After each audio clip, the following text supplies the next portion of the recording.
자동화는 직원도 많고 사업이 커진 다음에 하는 거 아닌가? 저도 그렇게 믿었습니다. 그런데 돌이켜보면 가장 후회하는 것이 있어요. 사업이 커지고 자동화를 하려고 했던 것입니다.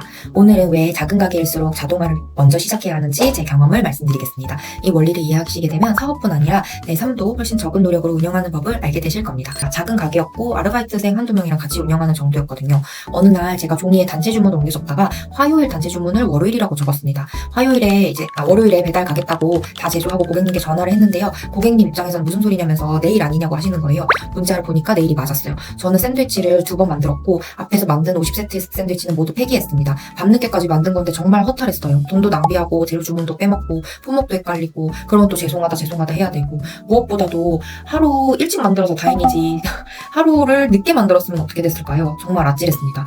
그날 이후에도 뭐 재료 빼먹고 품목 헷갈리고 같은 질문 아르바이트생한테 몇 번씩 받고 또 아르바이트생분들이 가스 켜놓은 채로 퇴근하고 이런 다양한 문제들이 있었는데요. 그래서 아주 작은 것부터 바꾸기 시작했어요. A4 용지에 매뉴얼을 한번 만들어 보았습니다. 마지막 체크리스트 마지막 쪽에 날짜 한 번 더 확인하기, 고객님께 한 번 더 체크하기 이런 걸 적었습니다. 들고 다니면서 체크하던 체크리스트를 만들어서 한 가지 하고 체크하고 한 가지 하고 이렇게 요청을 드렸는데요. 제가 제조할 때도 그 체크리스트를 보면서 이제 진행을 했어요.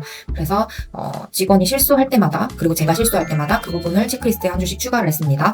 그리고 자동화로 아낀 시간과 에너지로 마케팅을 공부했어요. 운동을 했고 여행도 갈 수 있게 되었습니다. 항상 내가 제대로 했을까 불안하고 직원들이 제대로 했을까 불안했는데 에너지를 정말 많이 아낄 수 있었어요. 그래서 오히려 매출이 더 늘어났습니다. 그때는 몰랐죠. 이 매뉴얼들이 저에게 3주간이나 유럽 여행할 자유를 만들어줄 것까지 할 줄은 몰랐습니다. 직원이 일을 잘해주니까 또 다른 고민이 생겼는데요. 일을 잘하는 직원이 퇴사하면 어떡하지?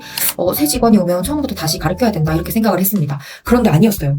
체크리스트가 있고 매뉴얼이 있으니까 새로운 사람한테 매뉴얼을 보여주고 체크리스트를 읽어주면서 인수인계를 해주는 거예요. 특히나 자주 하는 실수들이나 주의사항 등이 매뉴얼에 있으니까 새로 들어왔는 사람들이 오히려 일을 잘했어요. 노하우가 사람에게 있으면 퇴사와 함께 사라지는데 노하우가 매뉴얼에 있으니까 회사에 남는 거였어요. 저는 새로운 직원이 들어올 때 매뉴얼에 빈 부분이 생기고 이제 그런 거를 파악해서 문제가 생길 때마다 계속 해결 방법을 추가했습니다. 회사가 조금씩 더 똑똑해졌습니다. 직원도 기준이 명확하니 눈치를 덜 보게 됐고 저도 같은 질문을 반복해서 받지 않게 됐어요. 솔직히 처음에는 귀찮았습니다. 언제 다 만들지? 이런 생각도 많이 했어요. 하지만 한 번 만든 매뉴얼이 2번 설명할 일을 한 번으로 줄여주고 실수도 많이 줄어들고 특히나 매뉴얼을 만들면 만들수록 고치면 고칠수록 더 고칠 것이 없어졌습니다. 그때 저는 깨달았어요. 작은 가게일 때 자동화를 하는 게 더 필요하구나. 자동화가 결과가 아니라 시작점이라고 할까요? 사업이 커져서 자동화를 하는 게 아니라 자동화를 시작했기 때문에 사업이 커질 수 있었던 겁니다. 사업이 커지고 나면 자동화 만들 시간도 없어요. 너무 바쁘니까요. 오히려 일이 적을 때 매일 매뉴얼을 하나씩 만드는 게 가장 쉽습니다. 오늘 꼭 말씀을 드리고 싶은 건 이거예요. 사업은 쉬운 건 아니에요. 하지만 반복되는 일을 체크리스트나 매뉴얼로 만들면 쉬워질 수 있어요. 자동화는 거창한 프로그램이 아닙니다. 반복되는 일을 문서로 만들고 기준을 만들고 누구나 같은 결과를 낼 수 있도록 만드는 것, 그것이 자동화의 시작입니다. 지금은 같은 실수가 거의 반복되지 않아요.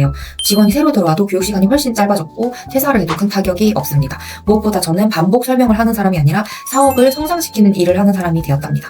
오늘 딱 한 가지만 해보세요.